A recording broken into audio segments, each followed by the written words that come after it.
ही विराजमान है। घर के और मंदिर में भेद ना रखे, भेद रखोगे तो भेद बना ही रहेगा। जो घर में है वही मंदिर में है, जो मंदिर में है वही घर में है, बिल्कुल अंतराय नहीं। कभी अवसर आए तो मंदिर के भी ठाकुर के दर्शन किए, नहीं तो घर में जो विराजमान है। हितजू महाराज ने सुधा निधि में कहा, कब होगा मैं अपने घर में राधा वल्लभ लाल जी की ऐसी सेवा कर पाऊंगा। तांबूल अर्पण, कोई चवन डुला रहा है, को मुकुट रचि धरे, धन्य है इन सखियों के कर कमलों को जो कलियों से पुष्पों से श्री लाडली लाल के मुकुट चंद्रिका तैयार करते हैं।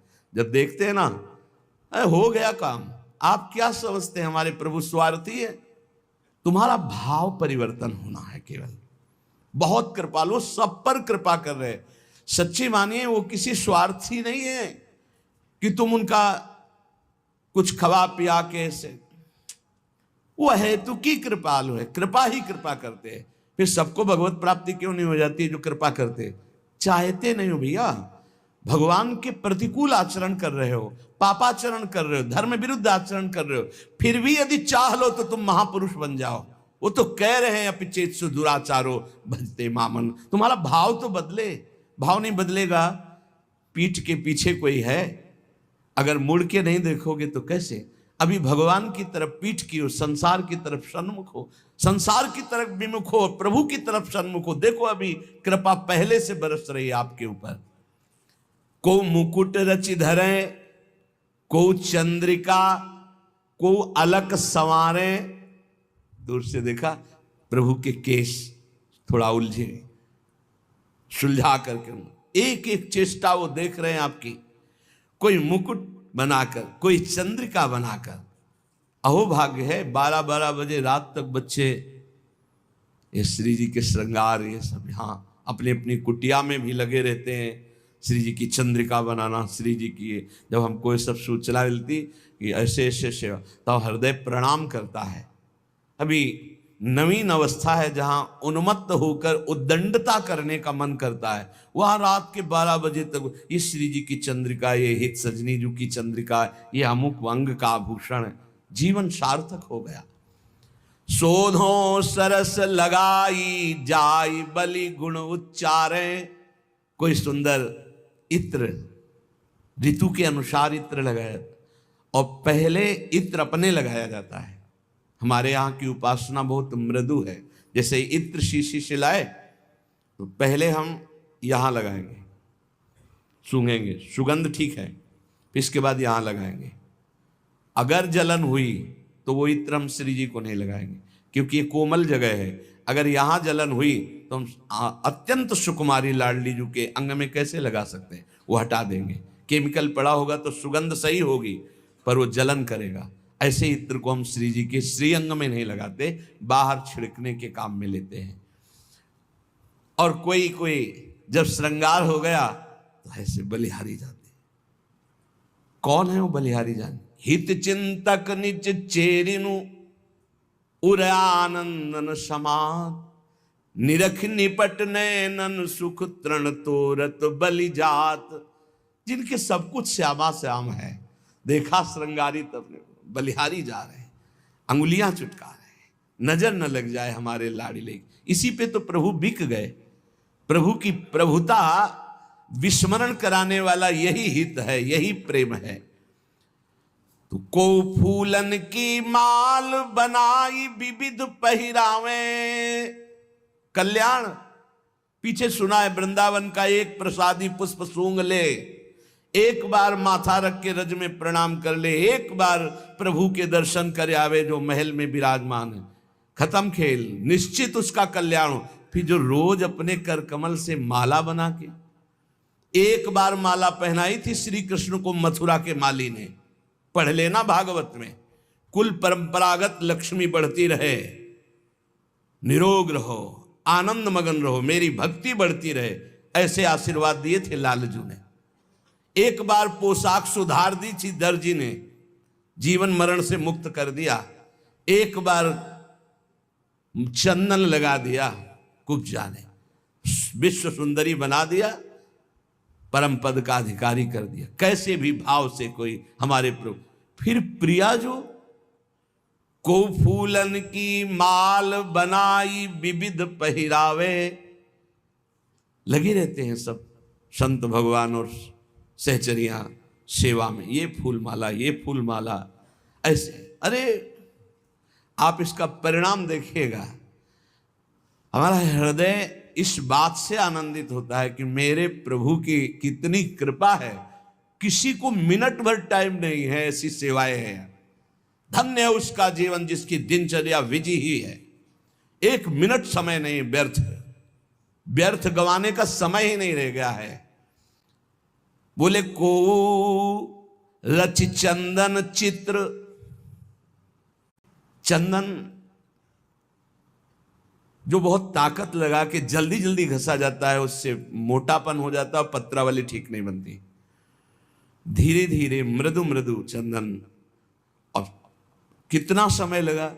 हम निज मंत्राकार वृत्ति कर लो या प्रियालाल के भाव में डूब जाओ, चंदन घिस, एक चंदन घिस रहा है और एक पत्रावली बना रहा है, प्रियालाल का श्रृंगार कर रहे हैं।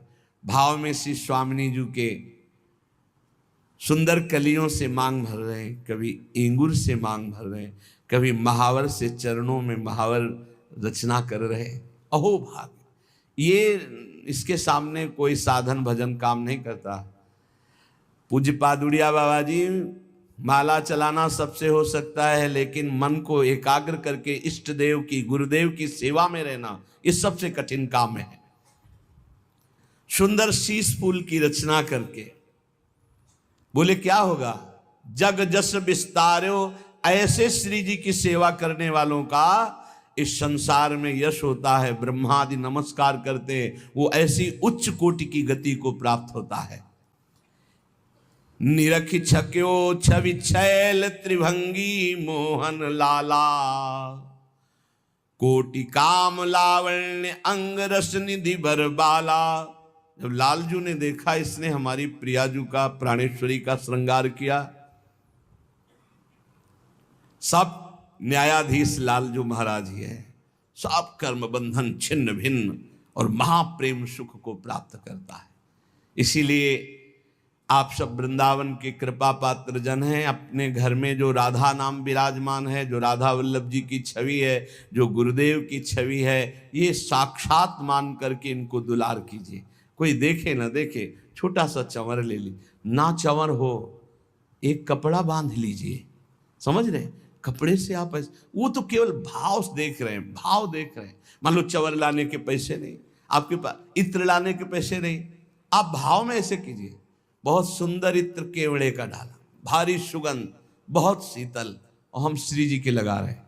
कुछ नहीं है, ना रुई है ना इत्र है, और इत्र लग गया, श्री जी प्राप्त। भाव भाव भावोत्सवेन भजताम रस कामधेनु। एक बार एक कोई स्वामी श्री हरिदास जी की महिमा सुनी तो दर्शन करने के लिए सोचा, वो बड़ा व्यापारी था। तो आज के 500 वर्ष पहले 1 लाख रुपए की कितनी महिमा थी, 1 लाख रुपया 500 वर्ष पहले 1 लाख रुपए का इत्र लेके आया।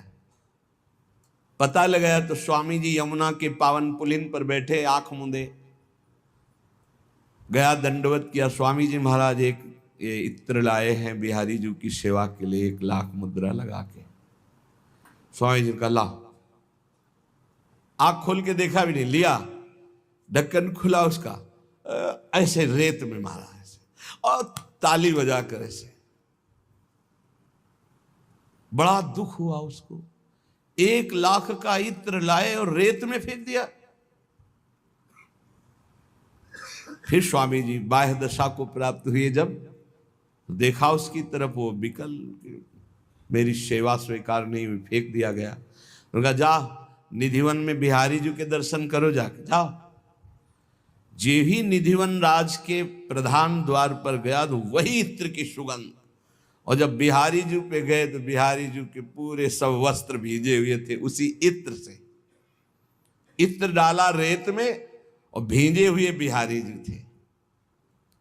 अब वो तो दौड़ा दौड़ा आया स्वामी जी के चरणों, स्वामी जी ऐसा आप ताली बजा के हंस रहे थे, कृपा करके बताइए। अब हमारा संशय दूर हुआ कि इत्र तो बिहारी, पर प्रभु उस समय, तो उनका उस समय प्रियालाल होली खेल रहे थे, तो लाल जो पिचकारी तक तक करके प्रियाजू के श्रीअंगों में मार रहे थे। इतने में तुमने इत्र दिया तो पूरी इत्र की बिहारी जी के, तो भाई इतने में विजय हो गई हमारी लाडली जी की। बिहारी जी पूरे तर्र थे इत्र से। भाव की वस्तु तत्काल पहुंचती है, वस्तु हो ना हो, भाव कर लो तो पहुंच जाएगी। पूज्य श्री रघुनाथ दास गोस्वामी जी राधा कुंड निवासी, शरीर अस्वस्थ हुआ। जब एक खबर पहुंची तो पूज्य श्री वल्लभाचार्य जी के, श्रीनाथ जी के उपासक राजवैद्य वो आए। उन्होंने नाड़ी पकड़ी, बहुत से ब्रजवासी जन बैठे थे, तो कहा बाबा आपने कढ़ी चावल पाया है, इसलिए कहीं कहीं खीर आता है कि आपने, तो ब्रजवासियों ने कहा वैद्य जी आप क्या बात करते हैं, मठा और नमक के सिवा बाबा वर्षों हो गए कुछ जबान पे नहीं रखा। ध्रुवदास जी ने भी लिखा है, लौन तक ब्रज को लियो परस्यो नहीं कछो आन। लौन नमक और तक्र माने मठा, नमक मठा के सिवा कुछ छुआ ही नहीं वर्षों से। रघुनाथ दास गोस्वामी जी जो राधा कुंड निवासी, तो उनका हम वैद्य की छोड़ देंगे अगर हमारी बात झूठ हो जाए, कहो वमन करवा के दिखावें आपको। तो सबको लगा ऐसा भी होता है क्या कि एकांत में। तब हंस करके पूज्य रघुनाथ दास गोस्वामी ने कहा कि देखो जहां का हमने प्रसाद पाया तुम वहां के पहुंच वाले वैद्य हो, इनको बताओ सबको, नहीं तो संशय हो जाएगा। तब उन्होंने कहा इन्होंने भाव में भोग लगाया था और भाव में ही प्रसाद पाया था, प्रगट तन में उसका प्रभाव था। वो कह रहे थे हम वमन करवा के दिखा दें, वही निकलेगा जो इन्होंने भाव में पाया। बड़ा प्रभाव भाव का है। एक बार एक कंजूस आदमी किसी संत भगवान से मिले और कहा बिना पैसे के भगवान मिल जाए ऐसा बताओ, बिना, बिल्कुल एक पैसा ना लगे। तो उन्होंने कहा कि भगवान तो सेवा से बहुत जल्दी रीझते हैं, तुम कहते हो पैसा ना लगे, तो तुम मानसिक सेवा किया करो, भावना करो कि गोपाल जी सामने हैं, आप उनको अमुक अमुक पदार्थ पवा रहे हैं, ऐसा ऐसा ऐसा कर रहे हैं।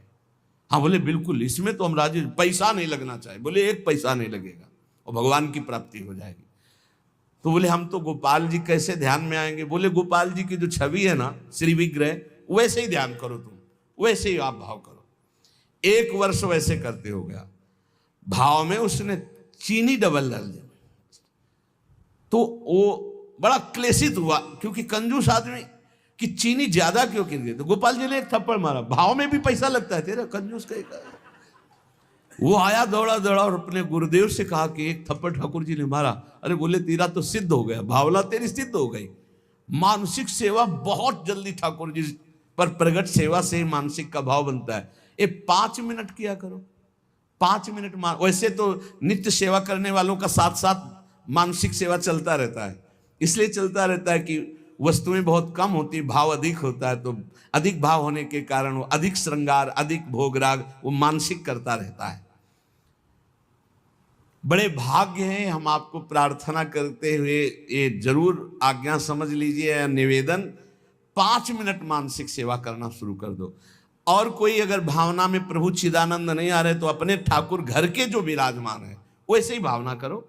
उनको तो देख रहे हो ना, छवि रूप में प्रभु हैं, आप उनको इत्र लगा रहे हैं, आप भोग लगा रहे हैं, आप उनको पान बीड़ी पवा रहे हैं, आप उनकी आरती कर रहे हैं, फिर 4 परिक्रमा कर रहे हैं, फिर दंडवत कर रहे हैं, फिर नाच रहे हैं, और बैठे बैठे सब हो गया।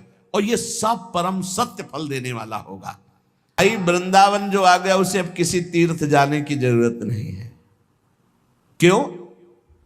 बोले यहां के कुंड, यहां के जितने भी जल स्थान है, इनकी बराबरी त्रिभुवन में कोई भी तीर्थ नहीं कर सकता, क्योंकि राधा कृष्णांग रागांचित मधुर जला, प्रिया प्रीतम के श्री चरण धोवन, प्रिया प्रीतम के श्री अंग राग से इनमें प्रिया प्रीतम केली करते हैं। मानसरोवर, राधा कुंड में ये सब दिव्य जल है। ये केवल माया के कारण ऐसा कर दिया गया है कि जल्दी कोई पी न पावे, जल्दी किसी का स्नान का मन न हो। और अगर स्नान करता है, आचमन करता है, आराधना करता है, अब उसे किसी तीर्थ जाने की जरूरत नहीं है। यहाँ के जो दिव्य सरोवर हैं, यहाँ का जो कुएं का जल है, यहाँ की जो पुष्करणी है, उनकी समानता त्रिभुवन में कोई नहीं कर सकता। और गिरिराज महाराज और बरसाने के पर्वत, नंदगांव के पर्वत, इनकी सुमेरु पर्वत भी समानता नहीं कर सकता। ये सबसे भगवान ने कर कमल में धारण किया। अब जैसे बरसाने में जो पर्वत है, प्रियालाल गलवैया दिए विहरण करते हैं, चरण चिन्ह प्रियालाल के हैं। ब्रज के जो पर्वत है, त्रिभुवन में इनकी समानता करने वाला कोई पर्वत नहीं है जो ब्रज में विराजमान है। तो कह रहे आश्चर्य खेल इशारा, सर्वाश्चर्य में प्रिया प्रीतम खेलते हैं। अब गिरिराज जी महाराज के समान कोई हो सकता है? इनकी तलहटे में, इनके ऊपर प्रियालाल खेलते रहते हैं। इसलिए इस महाआनंद स्वरूप यदि वृंदावन का तुम्हें परिचय मिल गया है तो इधर उधर मन को मत दौड़ाना। यहां आने के बाद फिर और किसी तीर्थ जाने की, घर आ गए तो द्वार जाने की जरूरत क्या है? हरि के घर आ गए तो हरिद्वार जाने की जरूरत क्या है? इधर उधर जाने की जरूरत, स्वयं हरि विराजमान। एक बार बाबा ने कहा कि हम चारों धाम करना चाहते हैं, वृद्ध शरीर हो गया है लालच। भगवान ने चारों धामों को कहा कि यही विराजमान हो जाओ पूर्ण रूप से। तो केदारनाथ, बद्रीनाथ सब यही विराजमान है। विश्वास करो, सब यही विराज। एक बार यदि आप ब्रज आ गए, अब आपको किसी और तीर्थ जाने की जरूरत नहीं। मोहिन्याम अपि नास्ति मेदभूत मति का पार्वती का उर्वशी कावान्यावर वर्णनी रतियुता यच्चेटिकांगच्छटाम। भाई यदि वृंदावन आ गए हो और इस रज रानी का सेवन करोगे, रसिकों का संग करोगे, तो तुमको एक ऐसे स्वरूप की प्राप्ति होगी कि जो त्रिपुर सुंदरी भगवती का भी वैसा स्वरूप नहीं है। और इतनी सामर्थ्य प्राप्त होगी कि उर्वशी की भी ताकत नहीं है कि तुम्हारे मन को चलायमान कर दे। सच्ची मानना, ऐसी स्थिति प्रियाजू के गोरे चरणारविंद की उपासना से प्राप्त होती। उर्वशी की भी ताकत नहीं कि मन को चलायमान कर सके, और ऐसा सुंदर वपु है कि त्रिपुर सुंदरी भगवती का भी नहीं, जैसा श्री जी की दासियों का है। का वान्या वरवर्णिनी, फिर और कोई युवती हो ऐसा त्रिभुवन में, ऐसा असंभव।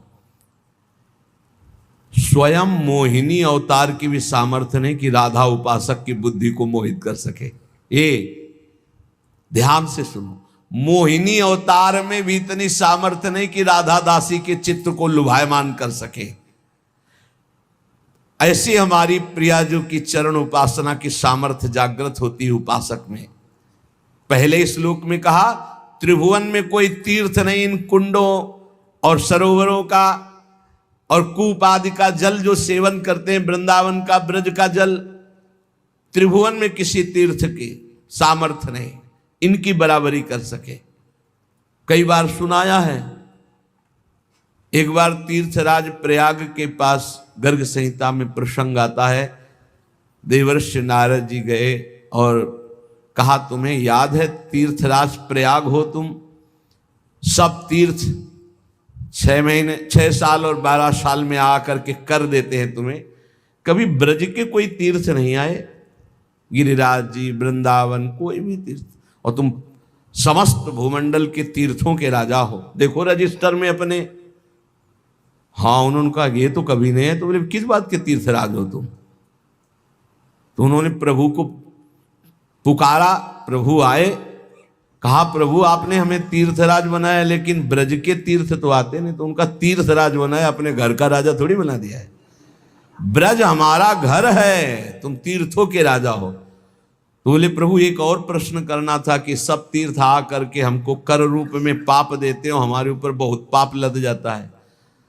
तो बोले जो अर्ध कुंभी और कुंभ, इसमें आकर के सब जन और तीर्थ प्रयागराज में अपना पाप छोड़ते हैं। तो तुम हमारे वृंदावन में आके कुंभ मना लिया करो। तो यहां भी लगता है कुंभ। तो प्रयागराज आते हैं और यहां परिक्रमा देते हैं और यहां की रज में लौटते हैं, पूरे भूमंडल का पाप और अपना जो एकत्रित किया हुआ है वो सब यहीं भस्म करके तब जाते हैं। आप विचार करके देखिए, तीर्थराज प्रयाग भी जहां पावन होने के लिए आते हैं, कुंभ लगता है हमारे वृंदावन में। ये है वो परम धाम वृंदावन। पहले श्लोक में महिमा वर्णन की कोई तीर्थ की समानता नहीं कर सकता। दूसरे में वृंदावन जो भाव देह की प्राप्ति कराता है, तो इतना सुंदर रूप है राधा दासी जो त्रिपुर सुंदरी भगवती का भी नहीं। और इतनी सामर्थ्य होती है उस उपासक में कि उर्वशी और मोहिनी भगवान भी उसे मोहित नहीं कर सकते। इतनी उच्च कोटि की प्रेमावस्था होती है राधा दासी भाव के उपासक में। पर सही संग मिल जाए रसिकों का और सही मन से उपासना प्रारंभ हो जाए धाम की, तो बहुत जल्दी प्राप्ति। श्री भगवत ऋषि जी महाराज कहते कि भगवत जन चकरी कियो सुरत समाई डोर। ध्यान दें, भगवान का जो जन है या प्रियालाल का जो जन है, उसकी सामर्थ्य क्या है? सुरत समाई डोर, प्रियालाल की स्मृति में डूब गया। ये बहुत बड़ी बात है। यहीं से भावदेह की प्राप्ति होती है। स्मरण हर समय। मान लो जिस समय आप स्मरण रहे तो बहुत बड़ी हानि है। हानि हरिवंश के नाम अंतर पड़े। अभी समझ में नहीं आ रहा है क्योंकि प्रमाद स्थिति है। नहीं, एक क्षण विस्मरण होने पर भारी अशांति पैदा हो जाए। भगवत जन चकरी कियो सुरत समाई डोर, जो सदैव प्रिया प्रीतम के चिंतन में रहते हैं, तो प्रिया प्रीतम उसे अपने हाथ का खिलौना बना लेते हैं। सूरत डोर में वो डूबा हुआ है, प्रिया प्रीतम उस अपने हाथ का खिलौना बनाकर रात दिन उससे वैसे ही खेल कराते हैं जिससे महामंगल जगत का होता है, जिससे प्रियालाल के प्रेम रस में वो डूबता है। अब वो स्वयं करता नहीं रहा क्योंकि उसकी सूरत, उसकी स्मृति प्रियालाल में, तो पूरा भार प्रियालाल उसका ले लिए। इसलिए संतों के वचन हैं, जो तुम्हें उद्विग्न करे, जो तुम्हारी निंदा करे, जो तुम्हारा अपमान करे, उसे सह जाओ तो अमृत में स्नान करोगे, अमृत में डूबोगे। नाम जप करो, इन बातों से कभी डरना नहीं कि कोई तुम्हारा अपमान कर रहा है, कोई निंदा कर रहा है। कोई एक संत भगवान बहुत अच्छे उपासक, उनका विक्षेप सहन नहीं होता। विक्षेप होता क्या है? विक्षेप आपकी मान्यता होती। देखो इसमें अगर आप ये संत वाणी सुन रहे हो तो आपको अपमान विक्षेप लगेगा, आपको निंदा विक्षेप लगेगा, आपको प्रतिकूलता विक्षेप लगेगा, आपको तिरस्कार विक्षेप। अरे ये अमृत है, ये अमृत है। इसी को पान करके संत मत वाले बन जाते हैं। जब कभी ऐसा अवसर आवे तो बुरा मत मानना, अमृत पान करा रहा है जो तुम्हारी निंदा कर रहा है, तुम्हारा अपमान कर रहा है, तुम्हारा तिरस्कार कर रहा है। बड़ा कृपालु, भगवत प्राप्ति का योग बना रहा है, सच्ची मानना। इसलिए सत्संग की बातों का